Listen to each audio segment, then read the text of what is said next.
జీవితంలోకి మనం అడుగుపెట్టాం. ఒక రకంగా చెప్పాలి అంటే మరి స్కూలులో పనిచేస్తూ రిటైర్ అయిన వీరభద్రం మాస్టర్ గారు మరి ఎలా అయితే పిల్లలకి పాఠ్యాంశాలు చెబుతారో అలానే ఈ సత్సంగకర్తల చేత చక్కటి విశ్లేషణ అనేది సాయి సచరిత్ర మీద ఆయన అందిస్తున్నారు. రాజమండ్రిలో సర్వేశ్వరరావు గారికి ఒక సాయి భక్తుడు ఉండేవాడు, మీ అందరికి సుపరిచితులే.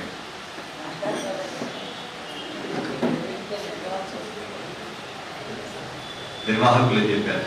అయితే ఆయన ఒకసారి ఇక్కడికి రమ్మన్నారు. కొన్ని అనివార్య కారణాల వల్ల 5 ఏళ్ల క్రితం నేను రాలేకపోయాను. ఈసారి రావడానికి ఆ దృష్టి భాగ్యం కలిగింది. రాగానే చాలా ప్రశాంతత కలిగింది. ఇక్కడ మూర్తి స్వరూపం నల్లరాతితో ఉన్న సాయిబాబా. మనం ఎక్కడ చూసినా సరే పాలరాతి సాయిబాబా చూస్తాం. మా నాన్నగారు ఎప్పుడు చెప్పేవారు, ఉత్తర భారతదేశం అంతా పాలరాతి విగ్రహాలు యొక్క సాంప్రదాయం మనకు వచ్చింది అనేవారు. మన గుడికి వెళ్ళండి, ఒక వెంకటేశ్వర స్వామి గుడికి వెళ్ళండి, ఒక రాముడికి గుడికి వెళ్ళండి, నల్లరాతితోనే చూస్తాం. అలా నల్లరాతితో చేసిన సాయిబాబా విగ్రహాలు చాలా చాలా తక్కువ ఉంటాయి. మనం ఆ మూర్తిలో బాబాను చూస్తే బాబా మన కోసం వేచి ఉన్నాడా అన్నంతగా అనిపించే అనుభూతి కలిగించే విగ్రహం ఇక్కడ ఉండటం విశేషం. మీకోసమే కూర్చొని ఉన్నాడు అని పైన అనిపించింది. అలానే గణపతి విగ్రహం, దత్తాత్రేయ విగ్రహం కూడా ఉండటం నల్లరాతిలో చాలా విశేషం. ముఖ్యంగా పిలిస్తే పలికే దైవంగా ఉన్న సాయిబాబాని మనందరం కొలుస్తున్నాం. మరి తూర్పుగోదావరి జిల్లా అంటే ఇది చాలా పుణ్యభూమి అంటారు, రుద్రభూమి అంటారు. అనేక శివాలయాలు, అనేక శైవ క్షేత్రాలు, అనేక దేవాలయాలు పట్టుబొమ్మగా ఉన్న ఈ ప్రాంతం. ఇక్కడ అందుకనే పవిత్రమైన గోదావరి నది ప్రవహిస్తూ ఉంటుంది. మరి అక్కడ షిరిడీలో కూడా గోదావరి నదే ప్రవహిస్తుంది. మరి ఇక్కడ కూడా అదే గోదావరి ప్రవహిస్తుంది. ఒక్క చిన్న ప్రశ్న వేస్తాను. తూర్పుగోదావరి జిల్లాలో ఎన్ని దేవాలయాలు ఉన్నాయండి? చెప్పలేదు. సుమారు ఒక 500 దాకా ఉండొచ్చు అంటారు. మరి ఎంతమంది నిర్వహిస్తున్నారు ఇట్లాంటి సత్సంగం? ఒక్క వేమగిరికి సాధ్యమైంది. మరి ఎక్కడ నెల్లూరు, ఎక్కడ గుంటూరు, ఎక్కడ మదనపల్లి, ఎక్కడ శ్రీకాళహస్తి, ఎక్కడెక్కడి నుంచో, ఎక్కడ శ్రీశైలం, ఎక్కడెక్కడి నుంచో వచ్చి ఇక్కడ సత్సంగం నిర్వహించడం అనేది, అంతమంది బాబా మీద ప్రేమతో అనురక్తితో రావడం అనేది ఎంత గొప్ప విషయం చెప్పండి. కేవలం బాబా కోసం, బాబా మాటలు వినాలి అని. అసలు మేము మీకు చెప్పడం ఏంటండి, మీరే మాకు చెప్తున్నారు. నేను అక్కడ కూర్చోగానే ఆ మూల చూశాను, అది చదవండి. జ్ఞానం రామఫలం, భక్తి సీతాఫలం, తర్వాత చంద్ర దర్శనం, గంగా దర్శనం, తర్వాత ఎవరైతే మసీదు మెట్లెక్కుతారో అని ఉంది. ఆ 3 చదవగానే నాకు అనిపించింది, ఇంత జ్ఞానం ఉన్న వాళ్ళకి నేను సత్సంగం చెప్పేది ఏంటి అనిపించింది. అద్భుతమైన ప్రవచనాలు రాశారు. ఆ పైకి చూసా, కాసేపు కూర్చున్న బాబా దగ్గర ధ్యానంలో, బయటకు వచ్చి చూసా. ఆ సచరిత్ర బొమ్మ ఉండి కింద ఒక వాక్యం రాశారు. నాకైతే కళ్ళమ్మ నీళ్ళు వచ్చేసింది. ఆ సచిత్ర బొమ్మ కింద పక్కనే రాశారు, చదివే ఉంటారు వీళ్ళందరూ, నేను కొత్తగా చెప్పక్కర్లేదు. ఏం రాశారు అక్కడ? ఇది చదివిన వారికి పుణ్యం వస్తుందో లేదో, కానీ ఇది విన్న వారికి మాత్రం ఖచ్చితంగా పుణ్యం వస్తుందని రాశారు. ఎంత గొప్ప విషయం అండి. అంటే ఏంటి? సచ్చరిత్రని మననం చేయటం కంటే వినటం, శ్రవణం చేయటం అనేది చాలా ప్రధానమైన అంశం. మొన్న షిరిడీలో అద్భుతంగా సత్సంగాలు జరిగినాయి. చాలా చక్కగా మాట్లాడారు. తర్వాత కృష్ణ గారు వచ్చారు, చక్కటి పాట పాడారు అమ్మ గురించి. అందరూ ఏం చేశారు, నా సత్సంగం మొత్తం మర్చిపోయారు. ఇప్పుడు మళ్ళీ ఆ శ్రీశైలం దాస్ గారు ఉన్నారు, ఆయన ఒకడు. నాకు ఎప్పుడు కృష్ణ గారిని ముందరో వెనకాల పెడతాను, నేను వెనక పెట్టమాకు నాయనగా చెప్పారు. ఈసారి ముందర పెట్టాడు. ఓ మహాసమాధి పాట పాడాడు, అందరూ హృదయాకాంతులయ్యారు, బాబాను చూస్తున్నారు. నేను ఎంత బాగా మాట్లాడాలో నాకు టెన్షన్ పడుతుంది. ఈసారి కృష్ణ గారు ఉన్నప్పుడు అది పెట్టద్దని చెబుతా ఉంటుంది. ఎందుకంటే ఆయన మధురమైన గానామృతం అంత అలా పాడాలి అంటే ఆ హృదయంలో ఆర్తి ఉంటేనే పాడగలం. రాజు అంత రాదు. అంటే సినీ గీతాలు వింటాం మనం, వాళ్ళు డబ్బు కోసమో పేరు ప్రఖ్యాతుల కోసమో పాడతారు. ఆయన మరి బాబా కోసమే పాడాడు, ఆర్తితో పాడాడు. అందుకనే మన హృదయం అంత ద్రవించింది. అది ఆత్మనివేదన. మరి పక్కన ఇంకో మహానుభావులు కూర్చోబెట్టారు, అప్పారావు గారు. నాకైతే ఇక్కడికి రాగానే ఇద్దరు కనిపించారు. ఒకళ్ళు వీరభద్ర మాస్టారు, ఇంకొకళ్ళేమో అప్పారావు గారు. నిర్వహించేది ఆయన. అధ్యక్ష స్థానంలో కూర్చొని అందరినీ ఓపిక పొద్దు నుంచి సాయంత్రం వరకు 3 రోజులు ఉండటం మామూలు విషయం కాదు. నేను అడిగాను, ఏంటంటే అంటే బాబా గారు కూర్చున్నానని చెప్పాడు. ఇప్పుడే అడిగాను ఆయన, ఎక్కడ కూర్చోమంటే అక్కడికి. ఎంత అదృష్టం చెప్పండి. అందరి సత్సంగాలు వింటూ కూర్చోవటం అనేది మామూలు విషయం కాదు. అందరి నుంచి ఇప్పటికే రాసుకుంటారు నోట్స్. ఏమైనా కొత్త పాయింట్ వస్తే ఆయన ప్రతిరోజు వాట్సాప్ లో మంచి మంచి మెసేజెస్ పెడతారు. కొత్త కొత్త అంశాలు చెప్తారు బాబా గురించి. మనకు తెలియని అంశాలు ఎన్నో చెప్తారు. మరి ఒక గల్లపూడి కృష్ణ గారు, ఒక మదనపల్లి రమణ గారు, వరలక్ష్మమ్మ గారు, మరి శకుంతల గారు నెల్లూరు, ఇంతమంది మధ్య నేను మాట్లాడడం అనేది కొద్దిగా కష్టతరమైన విషయమే. కానీ చెప్పడానికి ప్రయత్నం చేస్తాను. నాకు 46వ అధ్యాయం ఇచ్చాను. 46వ అధ్యాయంగానే మరి గయాయాత్ర కథ, 2 మేకల కథ. నాకంటే మీకు బాగా చెప్తారు. ఇక్కడ కూర్చోబెడితే ఆ 2 కథలు నాకంటే చాలా బాగా చెప్తారు. మరి గయాయాత్ర కథలో మనం తెలుసుకోవాల్సింది ఇదేంటి? అసలు గయాయాత్ర కథ బాబా సచరిత్రలో ఎందుకు ఉంచాడు అనేది మనం ఒక్కసారి మాట్లాడుకుందాం. కథ గురించి మీ అందరికి తెలిసిందే. అక్కడ బాబా ఏం చెప్పాడు? మనము నీకంటే ముందుగా నేను గయలో ఉంటాను అన్నాడు. మరి ఎడ్లు బండి ఎక్కలేదు, రైలు ఎక్కలేదు, ఏమీ చేయలేదు, ముందర ఎక్కడుంటా అన్నాడు అనేది మనం ఆలోచిస్తాం. అది నిజమే. ఆ పటం అక్కడ రావడం, పండా ఇంట్లో ఉండటం, శ్యామ ఇవ్వటం, శ్యామ చూసి ఆడవటం, ఆయన వచ్చి అడగటం, ఏంటి నీకు ప్లేగు వ్యాధి వచ్చి నేను భయపడతాను అంటే, కాదు బాబా నాకంటే ముందు వస్తాను నిజం చూసి ఏం చేశాను అని చెప్తాడు. అంతవరకు నిజమే. కానీ దీనికి మించి ఇంకొక సత్యం ఉంది. ఏమిటయ్యా అంటే, అది ఎవరైతే బాబా ప్రతినిధులుగా ఎక్కడికైనా వెళ్తారో వాళ్ళ యోగక్షేమాలు బాబా చూస్తారు. ఇప్పుడు ఉదాహరణకి మేమే సత్సంగకర్తలు ఎక్కడెక్కడి నుంచో బాబా కోసం వచ్చాం. మా యోగక్షేమాలు ఎవరు చూస్తారు? బాబానే చూస్తారు. ఇందుకు ఉదాహరణ రాత్రి జరిగిందండి. 2 డేస్ బట్టి ఒక చిన్న చికాకు పెడుతుంది ఒక వంశం, ఒక ఫైనాన్షియల్ ప్రాబ్లం. రాత్రి వచ్చి లాడ్జీలో దిగాను, కూర్చున్నాను, ఇది ప్రిపేర్ అవుతున్నాను. అమెరికా నుంచి ఒక ఫోన్ వచ్చింది, ఆ ప్రాబ్లం సాల్వ్ అయిపోయింది. మీకు కావాలంటే సభాముఖంగా చూపించకూడదు కాబట్టి చూపించట్లేదు, ప్రాబ్లం సాల్వ్ అయ్యింది. నేనే షాక్ అయ్యాను. ఇదేంటి, ఒక సత్సంగానికి వస్తే ఒక ప్రాబ్లం సాల్వ్ అయిపోద్ది అంటే ఏంటి? ఇక్కడ బాబా ప్రతినిధులుగా వచ్చామనే మాట 46వ అధ్యాయాన్ని ఇక్కడ నిరూపణ చేశాడు బాబా గారు. అంతేకాకుండా వాడు ఆర్థిక అవసరాలు కూడా తీరుస్తాడు. అక్కడ 200 రూపాయలు ఇప్పించాడు, ఇక్కడ 100 ఇప్పించాడు. అంతేకాకుండా గజారోహణ సన్మానం కూడా చేయించాడు. ఎవరికి లభిస్తుందండి? ఒక్క శ్యామకే లభించింది బాబా గారు అనగా. అంత గొప్ప సన్మానం. మరి శ్యామకి ఎలా లభించింది? బాబా ప్రతినిధి అనుకున్నాడు. అక్కడ నేను అనే అహంకారం లేదు అతను. ఆ విషయాన్ని మనం గ్రహించాలి. అంటే మనం ఎక్కడికి వెళ్ళినా సరే బాబా కోసం వచ్చాము, బాబా నివేదన చేయడానికి వచ్చాము, బాబా మీద అనురక్తితో వచ్చాము.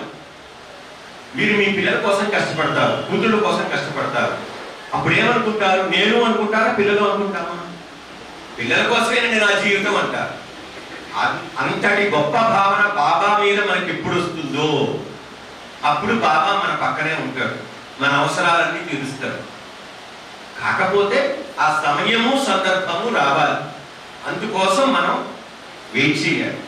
అంతేగాని నాకు అనుకున్నానండి, పని కాలేదండి, ఆయనకి అయిందండి అంటే బాబా చేయడు. మనకు అదే టైంకి పక్కవాడికి అదే పని అవుతుంది, మనకు కాదు. ఇక టెన్షన్ స్టార్ట్ అవుతుంది. నన్ను కూడా పెట్టదండి, నేను రోజు గురువారం పోతాను గుడికి, నాకు పని కాదంటాడు. దేవానందము నీకు ఇంకా అంతకంటే మంచిది ఇస్తాడేమో. ఆ తలంపు ఎందుకు రాదు మనకి? కాశీయాత్ర గయా యాత్ర వెళ్ళారు. శ్యామ ఉపనయనాన్ని చూసుకున్నాడు, వివాహాన్ని చూసుకున్నాడు, 21 రోజులు ఉన్నాడు. అక్కడి నుంచి కాశీ గయా 2 క్షేత్రాలు దర్శించాడు. గయా వెళ్ళినప్పుడు ప్లేగు వ్యాధి ఉందని భయపడ్డాడా? భయపడలేదు. ఆ పాండా ఇంటికి వెళ్ళాడు, బాబా దర్శనమైంది. అద్భుతమైన లీల నిజంగా. అంటే ఇక్కడ మనం గుర్తుంచుకోవాల్సింది ఏంటి? బాబా పని మీద సత్సంగానికి వచ్చేవాడు కానీ చెప్పేవాడు కానీ బాబా కోసం వెళ్తున్నామని స్పృహతో కనుక మనం వచ్చి కూర్చుంటే బాబా మన యోగక్షేమాలు చూస్తాడు అనేది ఈ లీల ద్వారా మనం తెలుసుకోవాలి. మనమే గుర్తుపెట్టుకుంటాం, నీకంటే ముందు వస్తున్నాడు, గైలో కనిపిస్తున్నాడు, గైలో కనిపించాడు, ఒక్క లీల గుర్తున్నది. కానీ అంతరార్థం అది. ఇక్కడ మనం గుర్తుంచుకోవాల్సిన అంతరార్థం అది మనకి బాబా స్వయంగా చెప్పారు. ఇక రెండోది 2 మేకల కథ. 2 రూపాయలకి 3 రూపాయలకి 4 రూపాయలు కొనాల్సిన మేకలు 32 రూపాయలు కొన్నాడు. 4 సేర్ల శనగపప్పు పెట్టాడు. మరి పెట్టగానే మరి అందరూ అంటారు డబ్బులన్నీ పాడు చేశారంటాడు. అప్పుడు బాబా ఏమంటాడు? నాకు ఇల్లు కానీ కుటుంబం కానీ లేదు కాబట్టి నేను ఖర్చు పెట్టాను అంటాడు. మరి అక్కడ పూర్వజన్మ గురించి ఏం చెప్పాడు? అక్కడ 2 అన్నదమ్ములు, పెద్దవాడు సోమరి, చిన్నవాడు చాలా ఇది. అయితే ఒకళ్ళ మీద ఒకళ్ళు పెట్టి శత్రువులు అయ్యారు. ఒకరిని తప్పి ద్రవ్యం అపహరించాలనుకున్నారు.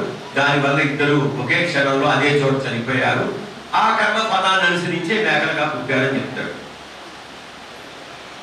మరి ఈ కథలో మనం తెలుసుకోవాల్సిన సత్యం ఏమిటి అంటే పాప కర్మలు చేస్తే జంతువులుగా పుడతాము అని చెప్తాడు. పశు జన్మించుతామని చెప్తాడు. మరి ఇదే కపత్య భార్యకి 4 జన్మల నుంచి తెలుసన్నాడు. తోటమాలిగా శూద్రుని ఇంట పుట్టావు, తర్వాత వయసు నింట పుట్టావు, బ్రాహ్మణ ఇంట పుట్టావు అన్నాడు. గోవుగా గోరు పుట్టావు, ఇప్పుడు నా జన్మకు వచ్చావు, అందుకనే ఆమె చేతితో పెట్టింది నేను ఇప్పుడైనా తినేరా బాబు, మళ్ళీ ఆమె జన్మలేదని చెప్తాడు. అంటే గత 4 జన్మల బట్టి ఆమెతో ఉన్నాడు. బాబా గారు చెప్పిన యొక్క సత్యాన్ని మనం గ్రహించాలి. ఒక అన్నదమ్ములు ఎలా ఉండాలి? రామాయణంలో రామలక్ష్మణులా ఉండాలి. అంటే సద్గురువు యొక్క మాటలు వినాలి మనం, కానీ మనం ఆయన మాటలు వినం. అంటే ఏంటి? బాబా సేవ చేస్తుంటాం, బాబా భక్తులుగా ఉంటాం, అన్నదమ్ములతో వైరాన్ని పెంచుకుంటూనే పోతాం. పోనీ మనకు నచ్చలేదు, దూరంగా ఉంటామా? దూరంగా ఉంటాం. వాళ్ళని అవహేళన చేస్తాము, మాట్లాడతాము, వాళ్ళ మీద కోపిస్తూ ఉంటాం. నచ్చలేదు, దూరంగా ఉండలేదు. మరి ఇక్కడ జరిగింది ఏంటి? దూరంగా ఉండేవారు ఇద్దరు ఒకరినొకరు పొడుచుకొని శత్రువులయ్యి మేకలుగా పుట్టడం జరిగింది. వాటి మీద జాలితోటి కొంతవరకు సేద తీర్చాడు. అంటే ఏంటి? మనలో ఎప్పుడైతే కల్మషాలు, క్రోధ ద్వేషాలు ఎప్పుడైతే ఉన్నాయో వాటి వల్ల మనం ఖచ్చితంగా పశు జన్మ ఎత్తవలసిందే అనే దాన్ని ఇక్కడ బాబా గారు స్వయంగా చెప్పడం జరిగింది. మరి 47వ అధ్యాయం. 47వ అధ్యాయం అనగానే అద్భుతమైన అధ్యాయం. మీ అందరికీ తెలిసింది సర్పము, కప్ప, వీరభద్రప్ప, చెన్నబసప్ప. 3 జన్మల గురించి ఇక్కడ అద్భుతమైన కథ ఉంటుంది. ఇక్కడ 3 జన్మలు. మరి 3వ జన్మలో ఒకళ్ళు మిస్ అయ్యారు. ఎవరండి? 3వ జన్మలో ఒకళ్ళు ఉంటారు. ఎవరు? గౌరీ. గౌరీ ఏమైంది మరి 3వ జన్మలో? ముక్తి లభించింది. ఆమె సద్గురువు మారింది కాబట్టి అక్కడ ముక్తి లభించింది. అందుకనే 3వ జన్మలో ఆమె కనుమరుగా ఉంది. ఎవరు మాట వినలేదు? వీరభద్రప్ప వినలేదు, చిన్న బసవప్ప వినలేదు. అందుకనే పాము కప్పగా జన్మించారు. అక్కడ ఇక్కడ కూడా పూర్వజన్మ ఉత్తాంతమేనా? మరి 2 మేకల కథలో పూర్వజన్మ ఉత్తాంతం చెప్పారు కదా బాబా గారు. మరి ఈ కథలో కూడా పూర్వజన్మలో కనుక సంశయాలు అంటే మనలో ఉన్న లోపాల వల్ల మనం అలా పుడతాము. కామక్రోధ మోహ మద ఆశ్చర్యాలు, ఐషట్ వర్గాలు జయించకపోతే పశు జన్మిస్తామని చెప్పడైనా కదా. ఇక్కడ కథలో మనకి తెలియని అంతరార్థం ఇంకోటి ఉందండి. అక్కడ ఆ కథలో మహాదేవుడు 3వసారి కనిపించినప్పుడు మనకేం చెప్తాడు? 1% నువ్వు ఇస్తే 100 రెట్లు ఇస్తానని చెప్తాడు. 1% నువ్వు మహాదేవుడికి ఇస్తే 100 రెట్లు ఇస్తానని చెప్తాడు. ఇక్కడ మహాదేవుడు గుడి అని మనకి బాబా గారు చెప్పారు, కానీ ఇక్కడ సాయి మందిరాల వాళ్ళు గుర్తుపెట్టుకోవాల్సిన కథ ఇది. ఎవరైతే సాయి మందిరాలు, సాయి సంస్థలు, సాయి ధ్యానాలు, సాయి సత్సంగాలు నిర్వహించేవాళ్ళు బాబా కోసం సంబంధించిన విరాళాలు ఆయనకే ఖర్చు పెట్టుకోవాలి, ఆయనకే చేయాలి. మనం చాలా మందిని అడగండి, పెద్ద పెద్ద మందిరాలు మనం అడగండి, వెళ్ళి అడిగినప్పుడు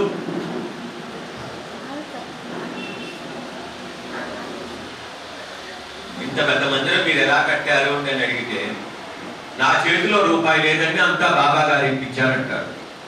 ఎలా సాధ్యం అది? నీకు చెప్పాడు సత్యలో 1% నువ్వు ఖర్చు పెడితే 100 రెట్లు ఇస్తా అన్నాడు.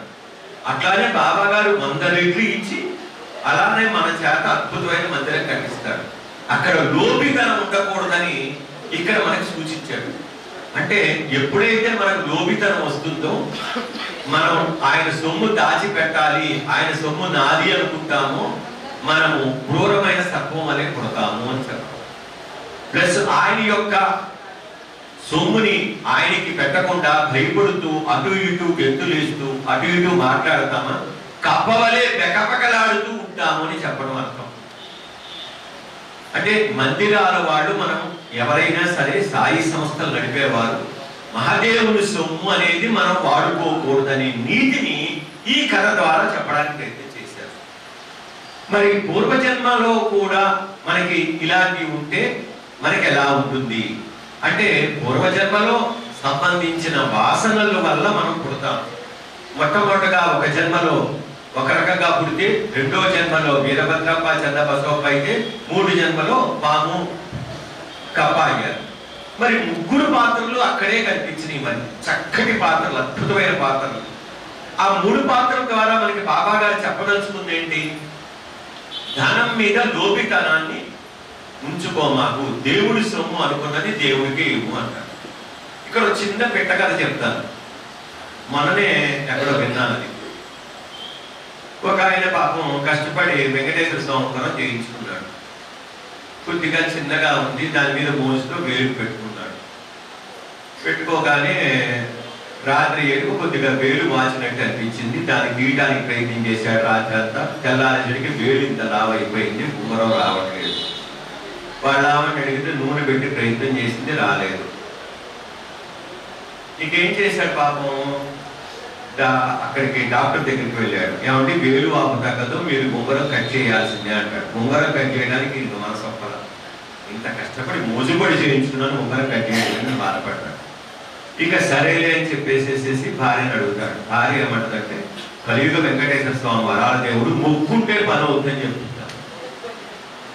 సరే స్వామి, ఈ వేలు వాపు దగ్గర ఉంగరం అయితే ఉంగరం నీ హుండూలో వేస్తానని మొక్కుంటాడు. సరేలే అని చెప్పి మర్నాడు పొద్దురికి వేలు వాపు తగ్గుతుంది, యూజ్ అవుతుంది, ఉంగరం తీస్తాడు. తీసిన మర్నాడు పొద్దున్నే పేపర్ ఇలా చూస్తాడు, 100 రెట్లు పెరిగిన బంగారం. ఏం చెయ్యాలో అర్థం కాదు. 5,000 రూపాయలు ఉన్నది, ఆ 50,000 అయ్యో ఎంత పని చేశాను, ఒక్కరోజు ఆగితే వేలు వాపు తగ్గేది కదా అని బాధపడతాడు. సరే లేదు భార్య చెంది, భార్య తప్పండి, మనం వేసేయాల్సిందే, కరెక్ట్ కాదు, ఆపద మొక్కులు వాడు, వడ్డీ కాసులు వాడు, ఆయనతో గేమ్స్ వద్దని చెప్తే, కాదు నేను మొక్కున్న రోజు బంగారం ఎంత తొలదో ఆ డబ్బు వేస్తాను అంటాడు. సరే అని చెప్పి తిరుపతి వెళ్తారు. హుండీలో ఆ డబ్బు వేయడానికి చెయ్యి ఇట్లా ఇట్లా అన్నప్పుడు ఆ ఉంగరం కూడా పెట్టాడు. డబ్బు వడ్డీ తీసుకున్నాడు, అసలు తీసుకున్నాడు. అంటే మన యొక్క లోపితనం అలా ఉంటుంది. బాబా విషయంలో కానీ, దేవుళ్ళ విషయంలో కానీ, ఓ పండగ వచ్చినప్పుడు ఖర్చు పెట్టడానికి బాధపడితే హాస్పిటల్కి వెళ్ళి చక్కగా ఖర్చు పెట్టు. అదే డాక్టర్ అండి, స్పెషలిస్ట్ అండి, ఆయన 500 లేనిదే చేయడండి. 3,000 రూపాయలు టెస్ట్ రాస్తాడండి, 2,000 రూపాయలు మందులు రాస్తాడండి. అదే 500 గుడికి ఇవ్వమంటే అన్నదానానికి అమ్మో ఈ నెల టైట్ అండి, కొద్దిగా టైట్. అంటే మన యొక్క లోపిత్వం అక్కడే అర్థమవుతుంది. ఎటు పోవాల్సినవి అటు పోవాలి, ఎంత ఉండాలో నీకు అంతే ఉంటుంది. ఈ యొక్క కథలో మనం తెలుసుకోవాల్సిన నీతి ఏమిటయ్యా అంటే, ఇక్కడ ఎవరితోనైనా శత్రుత్వం వల్ల దాని నుంచి విముక్తి పొందవలను, ఎవరికైనా బాకీ ఉన్నా దానిని తీర్చివేయగలను. మనకు ఒక దౌర్భాగ్య లక్షణం ఏంటంటే మనం మర్చిపోతుంటాం, తీసుకున్న డబ్బు మర్చిపోతాం, మనకు రావాల్సినవి మాత్రం గట్టిగా కూర్చోబెట్టుకుంటాం. ఇంకేమన్నా దానికి లెక్కేస్తాం, వాడిస్తే వీడికి ఇస్తా, వాడిస్తే వీడికి ఇస్తా, వీడిస్తే వాడికి ఇస్తా అన్నాం, చివరికి వీడిస్తాడు వాడికి మనం మర్చిపోతాం. దానికి రుణము గాని శత్రుశేషము గాని ఉన్నచో దానికి తగ్గ బాధ పడవలేదు. ధనమునందు పేరాశ గలవానికి హీన స్థితి తెచ్చును, తుట్టుకు దానిని నాశనము చేయదు. కాబట్టి ధనము ఎందు వ్యామోహం ఉండకూడదు. ముఖ్యంగా బాబా సొమ్ము చందాలు వసూలు చేసిన మీద వ్యామోహం అసలు పనికిరాదని చెప్పాడు గట్టిగా ఒక మాటలో ఈ అధ్యాయంలో బాబా గారు. ఇక తరువాత మన అధ్యాయం కోసం 48 శేవడే సప్రత్నిక. శేవడేని అపహాస్యం చేయడం కదా మీ అందరికీ తెలిసిందే. సపత్నేకర్ అపహాస్యం చేస్తాడు. ఆయన ఏమంటాడు, షిరిడీలో ముసలాయన ఉన్నాడు, ఆయన నమ్మాను, ఆయన చెప్తే జరుగుతుంది, ఆయన ఖచ్చితంగా నన్ను పాస్ చేయిస్తాడు, నేను ఆయన మాట ఇచ్చాను అని చెప్తాడు.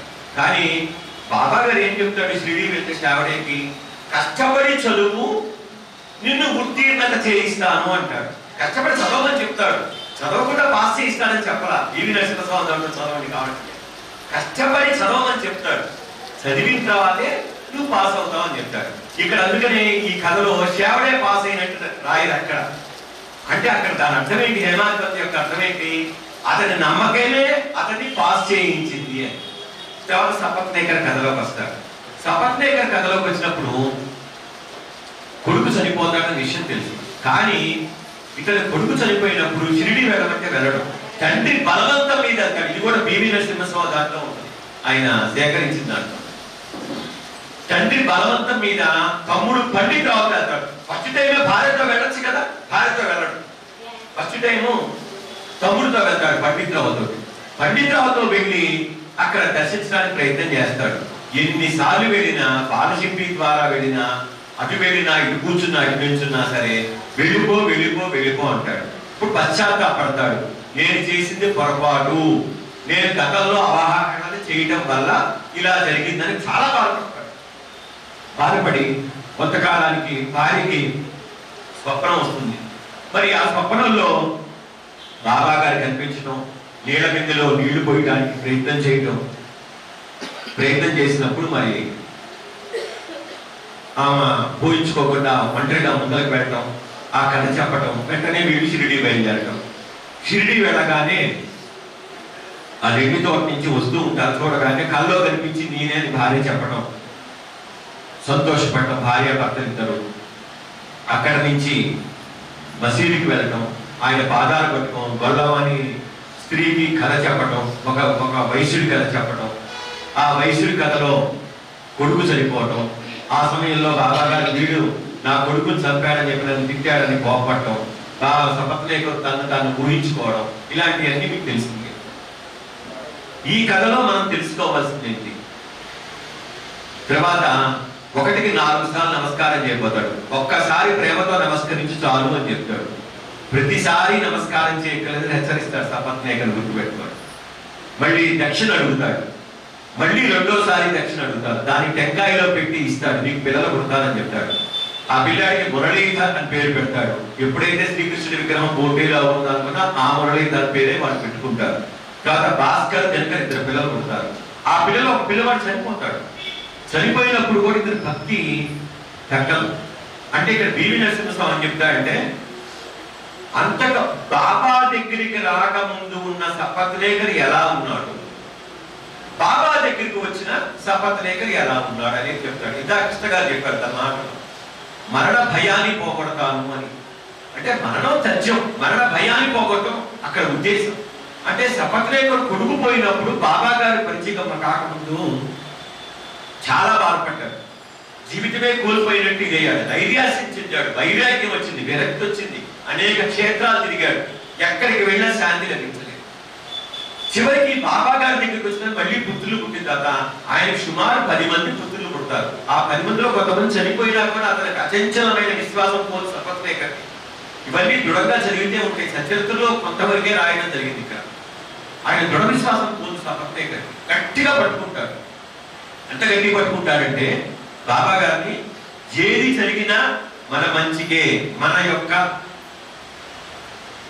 భక్తిని అనుసరించే మనకు ఉంటుంది.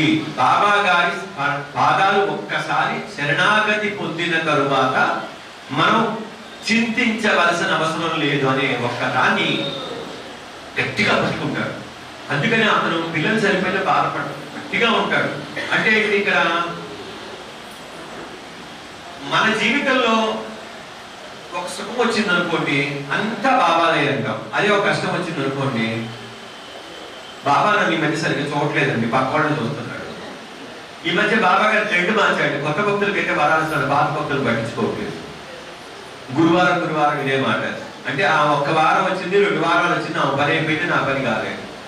నీకు ఇంకెంత మంచిది చేయదలుచుకున్నాడు అనే తత్వాన్ని ఎప్పుడు వస్తుంది నీకు?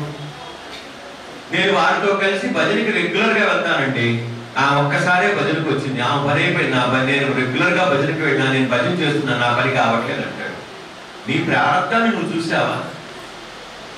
మనకు అది వెనకుండా తెలియదు కదా. ఆ తెలియకనే మనం మాట్లాడటం అనేది అవివేకం అన్నమాట. అంటే ఇక్కడ కష్ట సుఖాలకు సమదృష్టి అనేది కావాలి. ఇక్కడ ఎప్పుడైతే సమదృష్టి వస్తుందో మనం భగవత్ చింతనలో అత్యద్భుతంగా ఉండగలం.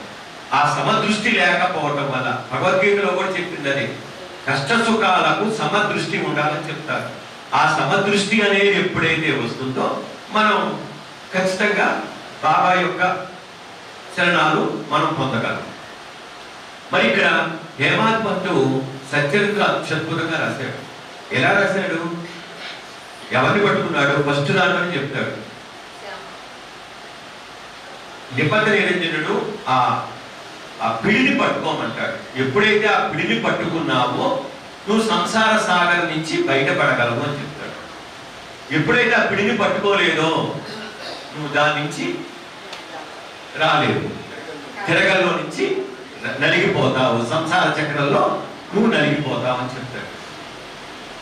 అంతటి గొప్ప హేమాద్ పంతు రాసిన సచ్చరిత్రలో ఇక్కడ మనకు అద్భుతమైన విషయాలు ఉన్నాయి. మరి బాబా గారు ఇందాక చెప్పారు కృష్ణ గారు, భక్త మహల్సాపతి. భక్త అనే పేరు ఎవరికి వచ్చింది? మహల్సాపతి. ఓకే, ఇక్కడ బాబా గారు ఒక భక్తుడు మరణించినప్పుడు వీడు నా నిజమైన భక్తుడు అన్నాడు. ఎవరిని? ఎందుకన్నాడు? అదేనండి అట్టంటారు, మేమున్నంటారు. బూటి అయితే చక్కగా బూటి వాడు కట్టించాడు, అన్నా చించనీకులు చావడి కట్టించాడు, మహల్సాపతి శ్యామ. ఇంకా మళ్ళీ శ్యామ అయితే అనేక మంది తీసుకొచ్చాడు, దాసుకొని హరికథల ద్వారా అందరినీ పరిచయం చేశాడు. దీక్షిత్ గారు ఎంత మందిలో తీసుకొచ్చాడు. మరి ఆయన సునాస మరణాన్ని ఇచ్చిన వాడు అపర్ణం లేదే. మరి ఈయన మరి మేగుడు ఎవరైనా కానుకలు ఇచ్చాడు జీవితంలో? ఎవరు మేగుడు? ఒక వంటవాడు. కొన్ని కోసులు మైల దూరం నడిచి నీళ్లతోటి అభిషేకం చేసేవాడు, శివస్వరూపంగా భావించేవాడు. చనిపోయినప్పుడు అతని శరీరాన్ని తాకి హృదయం దగ్గర పెట్టుకొని వీడు నా నిజమైన భక్తుడు అంటాడు. ఎందుకని? అతని యొక్క నిస్వార్థ సేవ, ఏమీ ఆశించకుండా చేయటం అనేది గొప్ప విషయం. దాని స్థితికి మనం ఎప్పుడైతే ఎదగగలుగుతామో మనం అప్పుడు నిజమైన భక్తులు అవుతాం. అప్పటిదాకా ఒక్క భక్తులే. మనం ఆశించే చేస్తాం, ప్రతి విషయం ఆశించే చేస్తాం. ఆశించకుండా చేయటం అనేది మనలో కుదరని పని. స్వార్థం ఎంతో కొంత మినిమం స్వార్థం ఉంటుంది. ఎందుకంటే ఆ స్వార్థం అనేది మనకి ఊపిరితో వచ్చేసింది.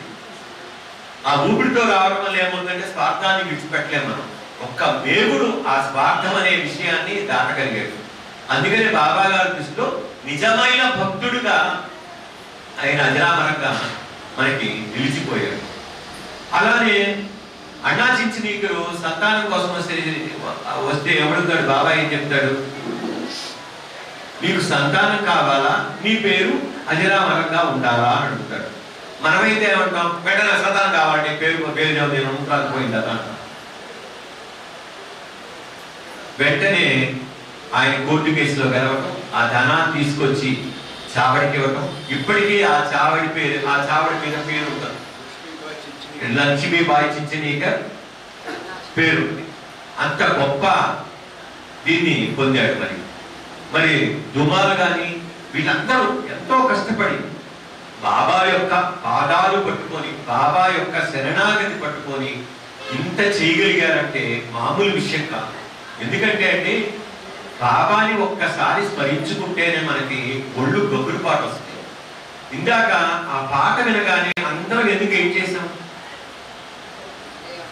అంటే, మన హృదయంలో ఎవరికైతే బాబా ఉన్నాడో ఆటోమేటిక్ గా దాంట్లో నుంచి మనకు వచ్చేస్తుంది.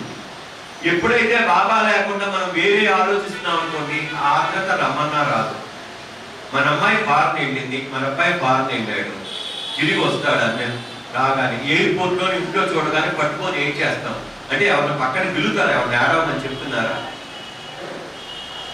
అదేంటండి మరి బాబాను చూస్తే ఎందుకు రావట్లేదు, బాబా పలుకులు వింటే ఎందుకు రావట్లేదు అంటే మనలో ఆత్మత లేదు. ఎవరికైతే సాయి నామస్మరణ చేస్తారో, సాయి సాయి అని కలుస్తారో, సాయి కథలు ఎవరైతే ప్రీతిగా గానం చేస్తారో, సాయిని అనురక్తిగా కుటుంబ సభ్యుడిగా మనలో ఒకటిగా భావించి ఆయన ఎందుకు శ్రద్ధాభక్తులు చూపిస్తారో వారికి ఆత్మత వస్తుంది. లేకపోతే ఆత్మత రాదు, రమ్మన్నా రాదు, ఎంత కష్టపడినా రాదు.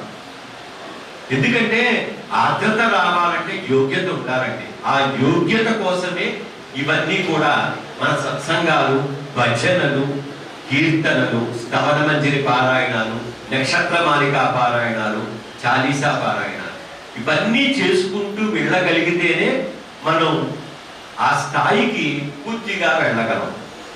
మరి బాబాని పాదాలు పట్టుకున్న వాళ్ళలో ఎంతో మంది, ఆ యొక్క చరణాలను పట్టుకున్న వాళ్ళలో గొప్పవాళ్ళు చాలా మంది ఉన్నారు. మరి దాస్గఢ్ మహారాజు ఉన్నాడు. దాస్గఢ్ మహారాజు గారి గురించి చెప్పాలి అంటే, మరి ఆయన హరికథల ద్వారా కొన్ని వందల మందిని ఆకర్షించాడు. ఆ రోజుల్లోనే బాబా భక్తి సముద్రంలో ఆయన ఓలలాడిపోయేశాడు. ఎంత మందిని వచ్చారో ఆయన హరికథలకి. ఇప్పుడు ఈ సత్సంగాలు విని బాబా మీద ఎంత ఇదవుతున్నారు. మీ మధ్య బాగా వాట్సాప్లో బాబా గురించి చెడుగా ప్రచారం బాగా ఎక్కువగా చూస్తున్నాం. మన మనసు బాధపడుతుంది. మరి ఎవరు చెప్పారు బాబా గురించి ఇలా చేయమని అంటే, వాళ్ళకు వాళ్ళు అలా క్రియేట్ చేసుకొని అబద్ధాలు నిజాలుగా చేసుకొని మాట్లాడుతూ వస్తున్నారు. అసలు సచ్చరిత్రలో లేదేంటి చెప్పండి? భగవద్గీత యొక్క సారాంశమంతా సచ్చరిత్రలోనే ఉంది. సమదృష్టితో చూడటం, ధనం మీద ఆపేక్ష లేకుండా ఉండటం, సుఖ దుఃఖాలకు సమదృష్టితో ఉండటం, ఇలాంటివన్నీ ప్రతి అధ్యాయంలో ఒక్కొక్క విధంగా చూపించాడు. మరి 9 నాణాలు ఇవ్వటం, నవవిధ భక్తుల గురించి చెప్పటం, ఏకాదశి సూత్రాలు చెప్పడం బాబా గారు ప్రతిదీ ఉన్నాయి మనకి. మరి బాబా గారు రామాయణాన్ని చదివించుకున్నాడు కదా వాజేదాత. భావార్థ రామాయణం వజేచేత ఎంతమంది చేత విశ్వసహస్రనామం శ్యామ చెప్పాడా లేదా? చక్కగా పారాయణం చేయించాడా లేదా? మరి ఇవన్నీ ఏమైంది? తులసి కోట ద్వారకామాయిలో ఉందా లేదా? గంట ఉందా లేదా? ధుని ఏర్పాటు చేశారా లేదా? ధుని నుంచి వచ్చే విభూతి ద్వారా ఎంతమందికి దయమయ్యాయి? ఆఖరికి నానాసాహెబ్ చందోర్కర్కి ధునిలో నుంచి విభూతి దొరకపోతే కింద గుర్రపు మట్టి, చక్రం కింద మట్టి తీసి సాయిరామ్ అంటూ పెడితే తగ్గిపోయింది. అంటే కేవలం నామస్మరణ ద్వారానే బూది లేకుండా నయమైన గొప్పతనం సాయి నామస్మరణ ఉంది. మరి నానాసాహెబ్ చందోర్కర్ వినాయకుడిని దర్శించాలి, ఆ కొండ మీదకి వెళ్తుంటే మధ్యలో విపరీతమైన దప్పిపోతుంది, కొండ ఎక్కలేడు. ఎక్కలేకపోతే పైకి వెళితే అక్కడ చక్కగా పూజారి గారు వచ్చి కాఫీ పెట్టిస్తారు, కాఫీ తాగుతాడు. మరి ఇవన్నీ ఎలా జరిగినాయి? కేవలం బాబా గారి కృపా దృష్టి, ఆయన కృపా వీక్షణ, కృపా కటాక్షాల వల్ల మాత్రమే ఆయనకంత యొక్క అనురక్తి కలిగింది, ఆయన యొక్క అనుభూతి కలిగింది.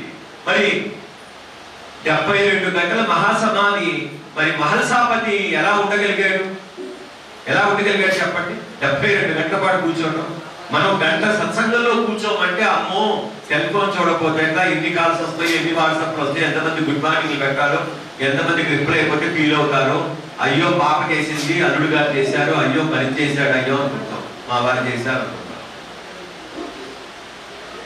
మొట్టమొదటిగా సత్సంగం చేసినప్పుడు శ్రీశైలం దాస్ గారు చెప్పేది ఏంటంటే సెల్ ఫోన్ ఎత్తకండి, సెల్ ఫోన్ చూడకండి అని చెప్తాడు. కానీ మనం అట్లా ఉండలేము. నేను ఇందాక కాసేపు చూశాను, నా వరకు నేను చెప్తున్నాను, తప్పదు. అంటే దాన్ని దాటగలిగిన నాడు మనం నిజంగా బాబా యొక్క చరణాల నిందాలు మనం తప్పకుండా పట్టుకున్నట్లే.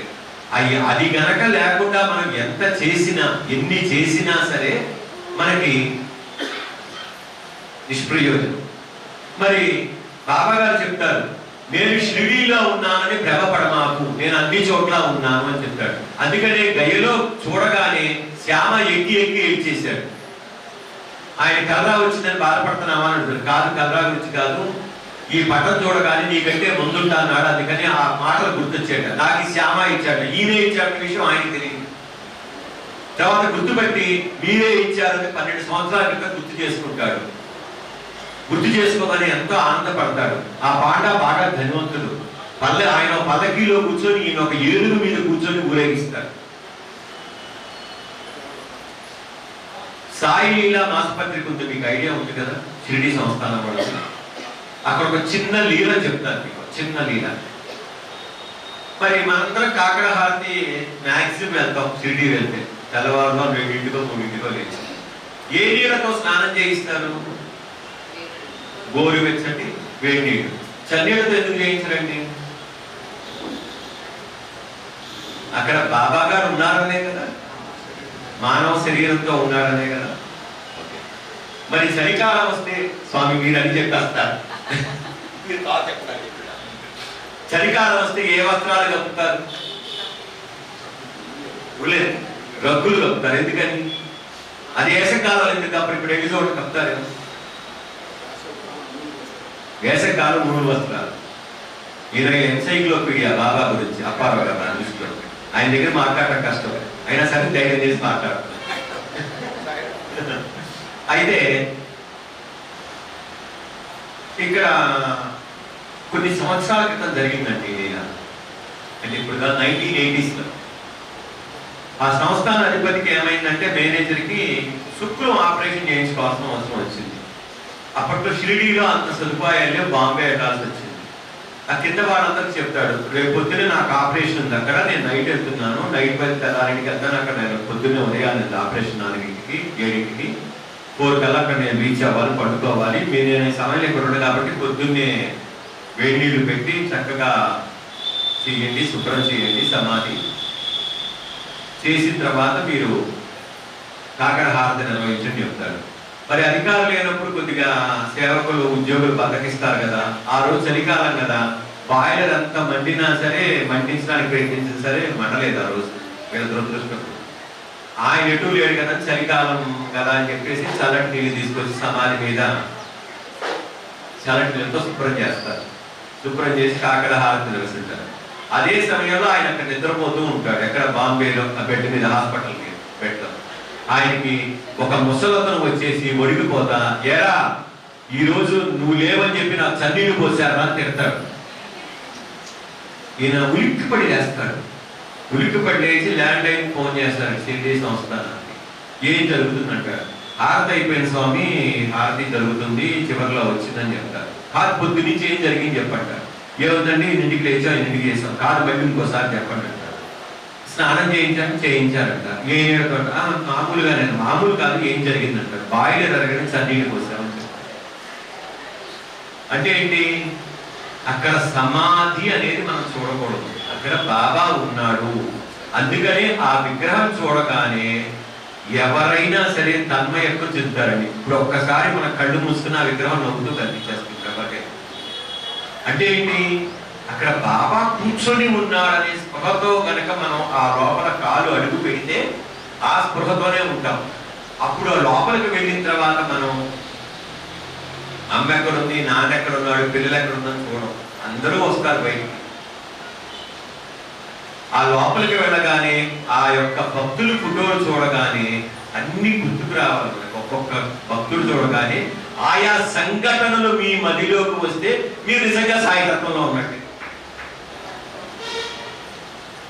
అంటే ఒక్కొక్క ఫోటో చూడగానే వాళ్ళ యొక్క జ్ఞాపకం రావాలి. ద్వారకామాయి రాగానే ద్వారకామాయి సంఘటనల జ్ఞాపకం రావాలి. చావడి రాగానే చావడి రావాలి. నందాదీపం చూడగానే బాబా యొక్క నిండి తోట విషయం గుర్తుకు రావాలి. హనుమంతుడి మందిరం చూడగానే బాబా సైగలతో మాట్లాడే విషయం గుర్తుకు రావాలి. ఇవన్నీ మనం గుర్తు చేసుకుంటూ షిరిడీలో నడవాలి. ఇప్పటికీ చాలా మంది సాయి భక్తులు షిరిడీలో చెప్పులు వేసుకొని నడవరు. ఎందుకంటే సాయిబాబా నడిచిన నేల పుణ్యభూమి. ఆయన కాలిడిన ప్రదేశం చాలా పవిత్రమైంది. ఎంత ఇబ్బంది ఉన్నా సరే, ఎంత వేసంకాలం అయినా సరే కాళ్ళు ఉత్తి కాళ్ళతో నడుస్తాను చెప్పులు వేసుకోరు. నేను ఇంతవరకు వేసుకోలేదు. ఆ చెప్పులు ఒక దిగ్గానే లోపల ఎక్కడో పెట్టడం జాగ్రత్తగా వెళ్ళేటప్పుడు తీసుకొని వెళ్ళడం. ఆ యొక్క స్పృహతోటి ఆ యొక్క ధ్యానంతో మనం నిత్యం బాబాని కొలిస్తే బాబా మన ఎదురు తప్పకుండా ఉంటాడు. మరి మనం చేసే పనులు చాలా అద్భుతంగా ఉంటాయి. సోమవారం రాగానే శివుడు గుర్తుకు వస్తాడు. మంగళవారం రాగానే ఆంజనేయ స్వామి వారు గుర్తొస్తారు. బుధవారం రాగానే అయ్యప్ప స్వామి వారు గుర్తొస్తారు. గురువారం రాగానే శ్రీడి సాయినాథుడు. శుక్రవారం లక్ష్మీదేవి పార్వతి. శనివారం వెంకటేశ్వర స్వామి. ఆదివారం రెస్ట్. అంతేనా? ఏంటి సూర్యుడా? అదేనండి, ఇంట్లో నుంచే దండం పెడతాం కాబట్టి రెస్ట్ లో మధ్యలో వస్తాను దండం పెడతాం. ఓకే. ఇక్కడ గురువారం కాకుండా సాయి భక్తులు బాబా గుడికి ఎంతమంది వస్తున్నారు? గురువారం రోజు అక్కడ ఒక ఆమె ఉందండి. గురువారం కాకుండా ఈ ప్రశ్న ఎందుకు వేశాను? రక్తెక్కాలనుకోమాకండి. బాబా గారికి ప్రీతికరమైన రోజు గురువారము. గురువుని సేవించిన ఎడల మీకు గురువు ఎందు అనురక్తి కలుగును, గురువానుగ్రహం కలుగును. గురువారం రోజు సత్యత్ర చదువుకోలేను. గురువారం రోజు విభూతి ధరించవలను. గురువారం విభూతిలో నీళ్లు వేసుకుని తాగవలను. గురువారం ఏకాదశోత్తరం చదవలను. గురువారం రోజు హారతి పాటలు పాడవలను. గురువారం రోజు చాలీసా చదవలను. గురువారం రోజు ఒక అధ్యాయం చదవలను. మనం ఎన్ని చిన్నప్పటి నుంచి చేస్తాం. అంటే విడి రోజుల్లో బాబా గారు లేరా? అంటే విడి రోజుల్లో పనిలేదా మనకి? నిజమైన సాయి భక్తులు అయితే గురువారం రోజు కాకుండా విడి రోజుల్లోనే వెళ్తారండి. గురువారం వెళ్ళాం అనుకోండి, ఏమా బాగున్నావా? బాగున్నానండి. మీ వారు ఎక్కడున్నారు? మీ అమ్మాయి ఎక్కడుంది? మీ అల్లుడు ఎక్కడున్నాడు? మీ కూతురు ఎక్కడుంది? ఈ క్షేమ సమాచారాన్ని వెనక వాళ్ళకి ముందు వాళ్ళకి పలకరించనే సరిపోతుంది. ఆయన ఏమన్నాడు? నాతో మాట్లాడమన్నాడు. నాతో మాట్లాడండి, నన్ను చూడండి, నన్ను అనుసరించండి అన్నాడు. మనం ఎప్పుడైనా ఆ పని చేస్తున్నామా? మనం కష్టం వచ్చింది, మన పక్క వాళ్ళకో వెనక వాళ్ళకో ముందు వాళ్ళకో అద్భుతంగా చెప్పేస్తాం. బాబాతో ఎప్పుడైనా చెప్పామా? అది విడి రోజులు ఎవరండి? పూజారి గారు నువ్వు బాబా తప్ప ఎవరు ఉండరు. ఆ పూజారి గారు ఏమో ఎవరు వస్తున్నారో చూస్తుంటారు. మనమేమో బాబా చూస్తూ చక్కగా కూర్చోవచ్చు. మళ్ళీ పలకరించేవాడు కూడా ఉండడు. చక్కగా నామం చేసుకోవచ్చు, విశ్వాసనామం చేసుకోవచ్చు, సత్యం చదువుకోవచ్చు, ఏదైనా చదువుకోవచ్చు. బాబాతో అక్కడ మాట్లాడి మాతాజీ కృష్ణప్రియ గారు ఏం చెప్తారంటే, బాబా పటం ఎలా చూడమంటారంటే ముందుగా పాదాల నుంచి చూడమంటారు. పాదాల నుంచి చూసుకుంటూ అట్లా పైకి వెళ్ళమంటారు. మనమేం చేస్తాము? వెళ్ళగానే ముఖం చూసేస్తాం. పెద్దవాళ్ళ దగ్గరికి వెళ్ళినప్పుడు పాదాలకు నమస్కరిస్తామా? అక్షింతలు వేస్తామా? పాదాలకు నమస్కరిస్తాం కదా. మరి బాబా గారి దగ్గరికి వెళ్ళినప్పుడు ఆ పాదం అంటే కింద నుంచి చూసుకుంటూ వెళ్తూ ధ్యానం చేయాలని చెప్పారు. మనం ఏం చేస్తాం? రివర్స్ పైనుంచి చూసుకుంటూ వస్తాం. ఒక దండం పెట్టేటప్పుడే కిందకి ఆ పాదాలు తాగుతాం. ముందు పాదాలు చూడాలి, తర్వాత మోకాళ్ళు, తర్వాత చేతులు, తర్వాత భుజం, తర్వాత కడుపు, అట్లా అట్లా గొంతు, తర్వాత బాబా యొక్క చిరుమందహాసం చూడాలి. అలా కనుక మనం ధ్యానం చేయగలిగితే మన యొక్క జన్మ ధన్యమవుతుంది. అలా గనక మీరు గనక ప్రతిరోజు రోజుకొక అవయవాన్ని చూసుకుంటూ ముఖార కింద చూసుకుంటే బాబాలో కదలికలు కనిపిస్తేనే నేరుగా చెప్పడం మాతాజీ కృష్ణప్రియ గారు చెప్పారు. అవునండి. అది ఆమె ఎక్కడో కాదు, రామచంద్రాపురం నివాసి, తూర్పుగోదావరి జిల్లా. ఆమె ఒక స్త్రీమూర్తి. ఆమె ఇంట్లో ఒకసారి ధ్యానంలో కూర్చుంది. వాళ్ళ ఆయన వచ్చాడు, కృష్ణ కాఫీ తీసురా అన్నాడు.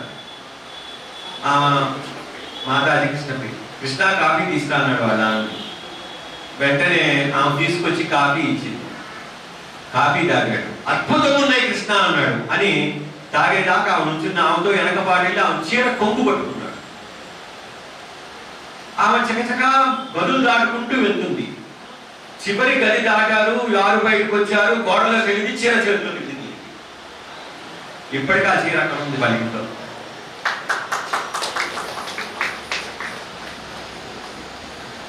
ఇప్పటికీ ఆ చీర ఉంది.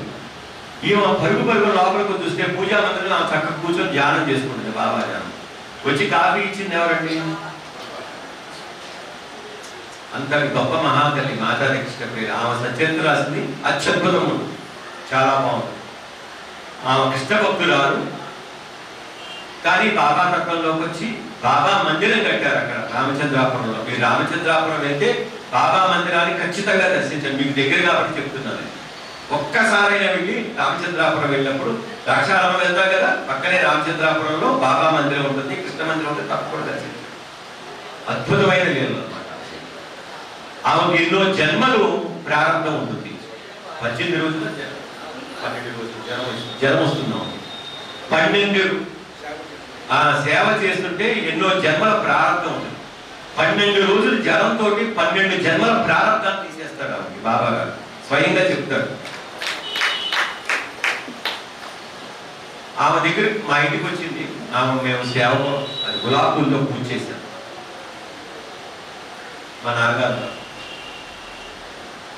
ఆమె ఎంత గొప్ప భక్తురాలంటే, మా అమ్మాయికి ఎప్పుడు పెళ్లి కావాలి అడిగితే ఒక అరటి పండు బాబా దగ్గర పెట్టబడి పక్కన కూర్చుంటే కాసేపు ఆ గదిలోకి ఎవరంటూ అరటి పండు మీద సమాధానం.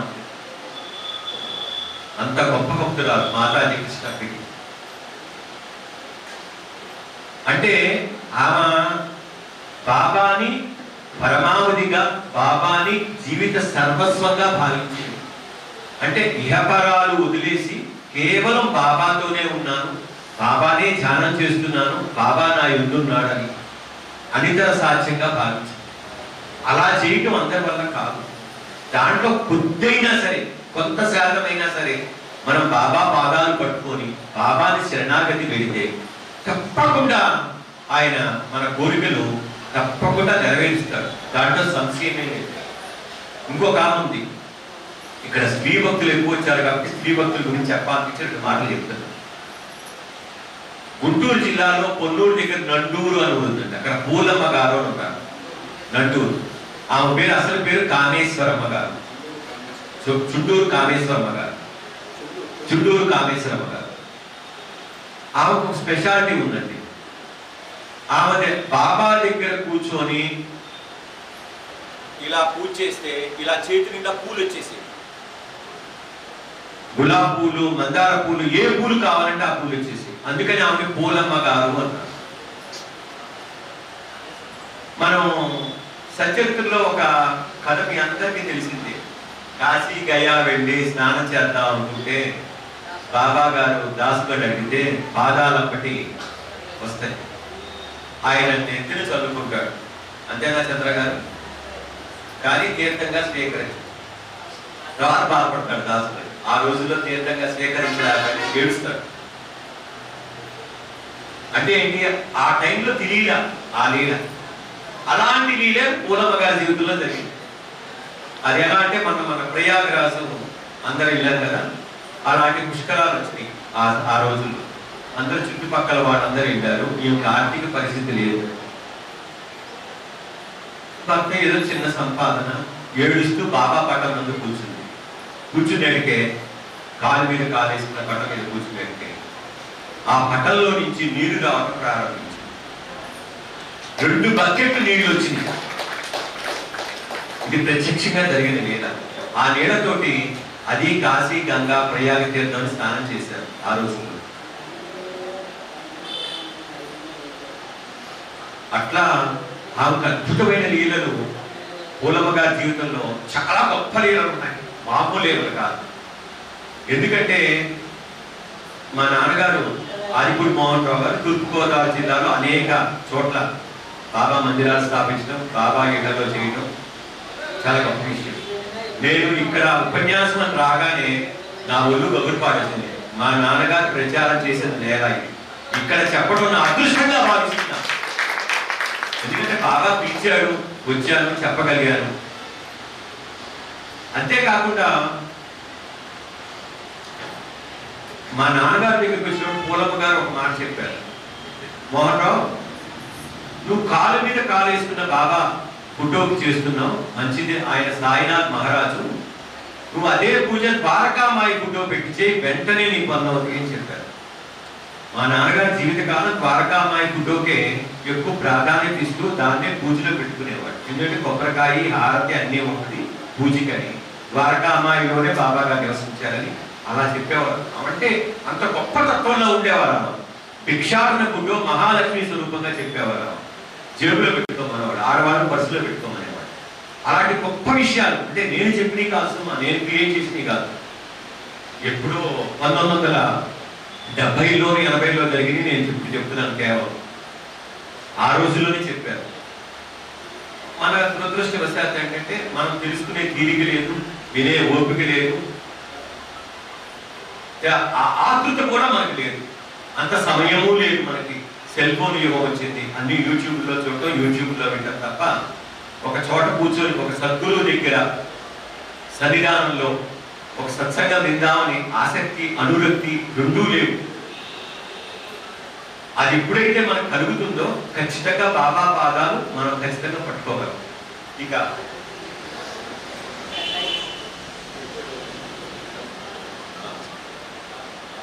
ఒక 10 నిమిషాలు టైం ఇచ్చారు, 10 నిమిషాల్లోనే ముగించేస్తాం.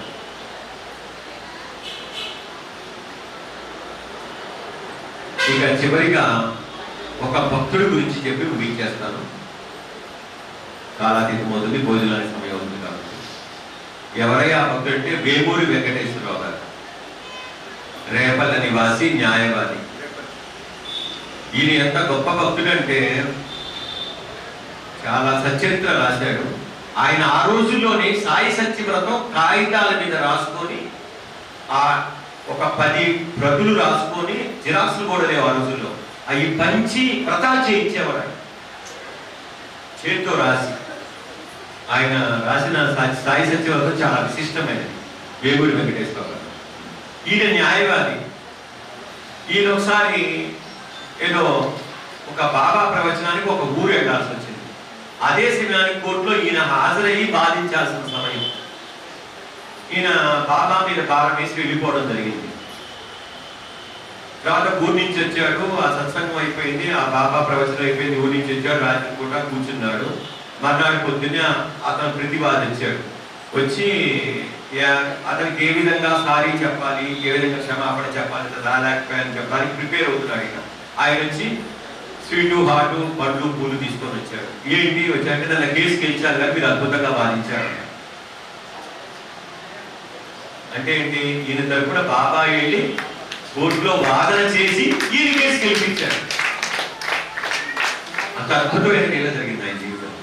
ఈయన ఒకసారి తెల్లవారుజామున బండి మీద వస్తున్నాడు. ఆ బండి గుర్ర పట్టికి ఉంటే మేగులు, ఆ మేగు ముందు చక్కగా ఊడిపోతుంది. 4 గంటప్పుడు 3 గంటప్పుడు పాసింజర్ ఉంటుంది జనాల్లో, రేపల్లి వెళ్ళే పాసింజర్, గుంటూరు వచ్చే పాసింజర్. ఆ బండికి ఎలా వస్తున్నాడు, ఎవరో అడ్డు వచ్చి నీ మేగు ఊడిపోయింది చూసుకో అంటారు. ఈయన గబగబాదిగా ఆ మేగు సెట్ చేసి ఆ మనిషిని ఎదిగితే ఆ మనిషి అక్కడ కనపడ, ఎంతసేపు ఎదిగినా కనపడ. ఈయన ఒకసారి బాబా పూజ చేస్తూ కూర్చొని ఉంటాడు. వాళ్ళ ఇంట్లో ఒక బావి ఉంది, ఆ బావిలో పిల్లాడు పడిపోయాడు. వాళ్ళు ఆవిడ పెద్దగా కలిసింది, ఏమంటే ఈ పిల్లాడు బావిలో. మనం ఏం చేస్తాం, అయ్యో అమ్మ అంటాం. ఈయన ఉన్నాడు బాబా అన్నాడు అంతే. కాసేపు పిల్లాడికి ఆ పిల్లాడు రాయ మళ్ళీ అక్కడ కూర్చొని ఉన్నాడు. ఎవరంటే ఒక ముసలి ఫకీర్ వచ్చి తీసుకొచ్చి కూర్చోబెట్టాడని. ఇంతటి అద్భుతమైన లీలను మన ఎదురుగా మనతో పాటు ఉన్న ఎంతో మంది భక్తులకు జరిగినాయండి. మనం సాయి సచ్చరిత్రని ఒక ప్రధాన అంశంగా తీసుకొని సచ్చరిత్రతో పాటు కొన్ని పుస్తకాలు చదవడానికి కూడా ప్రయత్నం చేయండి. అప్పర్తే డైరీ, పివి నరసింహస్వామీజీ రాసిన భక్తుల కథలు, సాయి భక్తుల అనుభవాలు అద్భుతమైన లేఖలు, అవి కూడా చదవడానికి ప్రయత్నం చేయండి. సావిత్రిబాయి టెండూల్కర్ రాసిన భజనమాల, శరణానంద్ గారు రాసిన పుస్తకాలు, ఇట్లా చాలా ఉన్నాయి. ఇవి కూడా చదవడానికి ప్రయత్నం చేయండి కొద్దిగా. ఎందుకంటే బాబా తత్వం అనితర సాధ్యంగా అర్థమవుతుంది. పాపం మహానుభావుడు ఆలూరు గోపాలరావు గారు తన జీవిత కాలంలో శ్రీ సాయి సచరిత్ర అవగాహన సమస్యలు పెట్టేవాడు. రాగా నాకు గుర్తొచ్చింది, ఎంత కష్టపడ్డాడు మహానుభావుడు. 5 ఊళ్ళల్లో ఎన్నో కార్యక్రమాలు చేశాడు, ఎన్నో పాంప్లెట్లు వేశాడు. ఇట్లా సచరిత్ర గురించి అవగాహన సదస్సులు పెట్టేవాడు ఆలూరు గోపాలరావు గారు. ఆయనకి ఇప్పటికీ సంవత్సరం ఆయన సత్సంగాలు చేస్తున్నాం. ఆయన వర్ధంతి సందర్భంగా పొన్నూరులో అద్భుతంగా చేశాడు ఆలూరు గోపాలరావు గారు. ఆయన కూడా తన జీవిత కాలం ఆయన ఈ సత్సంగాలకే ప్రాధాన్యత ఇచ్చేవాడు. బాబా గురించి చెప్పండి, బాబా గురించి చెప్పండి అని, బాబా యొక్క తత్వానికి ప్రోత్సహించండి అని. ఎందుకంటే బాబా గురించి తెలుసుకోవాల్సిన విషయాలు చాలా ఉన్నాయి మనకు. ఇవన్నీ మనం ఎలా తెలుసుకోవాలంటే సచరిత్రతో పాటు ఇతర పుస్తకాలు కూడా చదవడానికి ప్రయత్నం చేయండి. అవి అందుబాటులో తెచ్చుకోండి, అవి చదవండి. అవి చదవకుండా కేవలం మనం అలా ఉంటే మన పిల్లల గురించి మనకు అన్ని విషయాలు తెలియకపోతే మనం ఎలా బాధపడతామో, మనం బాబా గారి గురించి కూడా ప్రతి విషయం తెలుసుకోవడానికి ఆతృత చూపించండి, ఇష్టం చూపించండి. కొత్త విషయాలు మనకు తెలియని అనేక అంశాలు ఉన్నాయి. బాబా గారు ఉన్నప్పుడు అంశాలే. ఒక్క పివి నరసింహస్వామీజీ రాసిన పుస్తకం చదివితేనే మనకు అద్భుతమైన విషయాలు తెలుస్తాయి. ఎందుకంటే బాబా గారు ఉన్నప్పుడు రాసిన విషయాలు మామూలు విషయాలు కాదు. ఆయన కష్టపడి సేకరించారు. ప్రతి భక్తుడి దగ్గరికి వెళ్ళి కష్టపడి సేకరించి రాసినాయి. ఒక రేగడి గురించి, ఒక దుమాల గురించి, ఒక కబర్దే గురించి అద్భుతంగా రాశాడు. అంటే మనుషులతో మాట్లాడి రాశాడు. కాబట్టి అలాంటి పుస్తకాలు చదవండి. సాయి సచరిత్ర మనకి నిత్యం పారాయణ గ్రంథం, మణమ్మ గారి పుస్తకం కూడా అద్భుతమైన గ్రంథం. వీటితో పాటు మీరందరూ భరద్వాజ మాస్టర్ గారు రాసిన సాయి లీలామృతం అందరూ చదివే ఉంటారు. వేమూరి వెంకటేశ్వరరావు గారు రాసిన సచరిత్ర కూడా చాలా బాగుంటుంది. అది చదివితే కళ్ళమ్మ నీళ్ళు వస్తాయి. అది ఎక్కిరాల ఆయన వాళ్ళు ట్రస్ట్ వాళ్ళు ప్రచురించారు, వేదవ్యాస ట్రస్ట్ వాళ్ళ పుస్తకం ఉంటుంది సాయి సచరిత్ర. అది కూడా కొనుక్కొని చదవడానికి ప్రయత్నం చేయండి. మనం ప్రతిదీ బాబాకు సంబంధించిన అన్ని సులోధార్యమేనండి. ఆరతుల యొక్క విశేషం తెలుసుకోండి, అలానే నక్షత్రమాలను తెలుసుకోండి, అలానే జాలీసి తెలుసుకోండి, అన్నీ తెలుసుకోవడానికి ప్రయత్నం చేయండి. ఈ అవకాశం ఇచ్చినందుకు శ్రీ వీరభద్ర మాస్టర్ గారికి మరియు ఈ టెంపుల్ దేవాలయ కమిటీ సభ్యులకు, అధ్యక్షులకు మరియు సెక్రటరీ అందరికీ, కార్యవర్గాలందరికీ నా హృదయపూర్వక నమస్కారాలు. ముఖ్యంగా మహాశివరాత్రి అయిపోగానే ఈ కార్యక్రమం జరుపుకోవటం, ఆ శివరాత్రి రోజు చక్కగా ఏకాదశి రుద్రాభిషేకం పారాయణం చేసుకొని ఇటు రావడం, రుద్రభూమి ఇటువైపు రావడం, చక్కగా ఉపన్యాసం చేయడం నాకు చాలా ఆనందం కలిగించింది. ఇలాంటి మరిన్ని కార్యక్రమాలు వీరభద్ర గారు చక్కగా చేయాలి. ఇలానే సత్సంగాలు జరపాలి. ఈ నేల పుణ్యభూమి. ఎందుకంటే ఇంతమంది ఈ టైం అయినా ఇలా కూర్చొని పెట్టడం నేను మొట్టమొదటిసారి చూడటం, నిశ్శబ్దంగా వింటాం.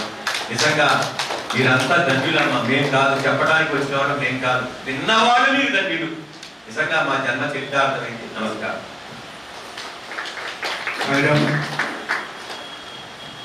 సాయిరామ్ గారు తండ్రి మోహన్ రావు గారు ఆయన లైబ్రరీలో, గౌతమి లైబ్రరీలో ఆయన పనిచేసేవారు.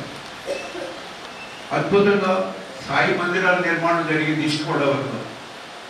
సాయి తత్వాన్ని, సాయి పూజ, ఓం శ్రీ సాయిరామ్ నామస్మరణ విస్తృతంగా ప్రచారం చేసిన మహానుభావుడే.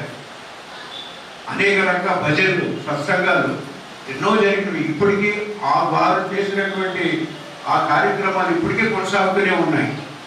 అయితే కొంచెం పెద్ద వయసు అయిపోయిన వాళ్ళు, ఆ రోజుల్లో ఉన్న వాళ్ళందరూ కూడా, కానీ ఓం శ్రీ సాయిరామ్ ఓ నామస్మరణ మాత్రం ఇప్పుడు కూడా జరుగుతూనే ఉంది. అద్భుతమైన మందిరం ఉంది. నేను ఆలూరు గోపాలరావు గారు ఆ మందిరం శంకుస్థాపన అయినప్పుడు నేను వెళ్ళాను. ఎందుకంటే 94లో గోపాలరావు గారు నాకు ఫోన్ చేసి, మీరు రండి రాజమండ్రిలో నేను ఇప్పుడు ఉన్నానంటే అప్పుడు ఆ మందిరాన్ని శంకుస్థాపన వెళ్ళడం జరిగింది. అలాంటి ఆ అద్భుతమైన సాయి కార్యక్రమం నిర్వహించినటువంటి మోహన్ రావు గారి కుటుంబంలో ఉన్నటువంటి సాయిరావు గారు ఎంతో పుణ్యాస్తులు. కానీ నేను చెప్పిన మంచి విషయాలన్నీ కూడా అందరికీ చాలా ఆనందం కలిగింది. అయితే మీరు మంచి విషయం చెప్పారు. బాబా ఒక్క చోట నిధిని పెట్టలే, ఆ నిధిని అన్ని చోట్ల పెట్టుకొచ్చాడు. ఎలాగా నరసింహస్వామి గారు కొంత నన్ను ఇచ్చాడు, గుణాజీ గారు కొంత ఇచ్చాడు, యామాట్పతి గారు కొంత ఇచ్చాడు. ఇలాగా తన తత్వాన్ని, తన చరిత్రని, తన లీలలని అనేక మంది ద్వారా తెలియపరిచారు. ఆయన చెప్పినట్టుగా మీరు ఆ గ్రంథాలు చదివితే సచ్చరిత్రలో లేని విషయాలు కొన్ని కనబడతాయి. అది ఎట్లా అంటే 1923లో ప్రారంభించినటువంటి సాయిలీలా మాసిక పత్రిక, ఆ పత్రిక నుంచి సేకరించినటువంటి అనేక విషయాలు మనం చదవాలి. ప్రత్యక్షంగా ఆ రోజులు ఉన్నటువంటి మహానుభావులు ఏదైతే చూడగలిగారో చూశారో వారి అనుభవాలు అందులో రాశారు. ఆయన సేకరించాడు నరసింహస్వామి గారు.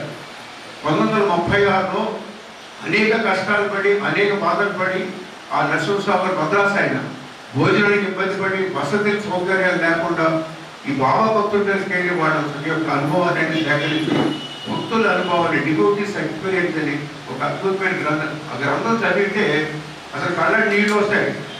ఎంతగా బాధపడేవారు, బాబాని ఎంత హింసించారు అన్నది మీకు సాయి సన్నిధిలో మాస్టర్ గారు రాసిన చదవండి. సాయి సన్నిధి పుస్తకం ఎవరైతే చదవండి, అందులో తెలుస్తుంది కొన్ని విషయాలు. యామాట్పతి గారు రాసినవి రాయలేనివి అంటే అవి ఎక్కడున్నాయి, లీలా మాసిక పత్రికలు సేకరించారు. అందువల్ల భగవద్రా మనం తెలుసుకోవాల్సిందే. వినదగు ఎవ్వరు చెప్పినా అన్నారు, ఏది చెప్పినా వినాలి, వినదాన్ని అర్థం చేసుకోవాలి. మనం స్వీకరించచ్చు, స్వీకరించకపోవచ్చు, అది మన ఇష్టం, కానీ వినడం అనేది ముఖ్యం. ఆ విధంగా చక్కటి మంచి విషయాలు చెప్పాలి. చాలా ధన్యవాదాలు.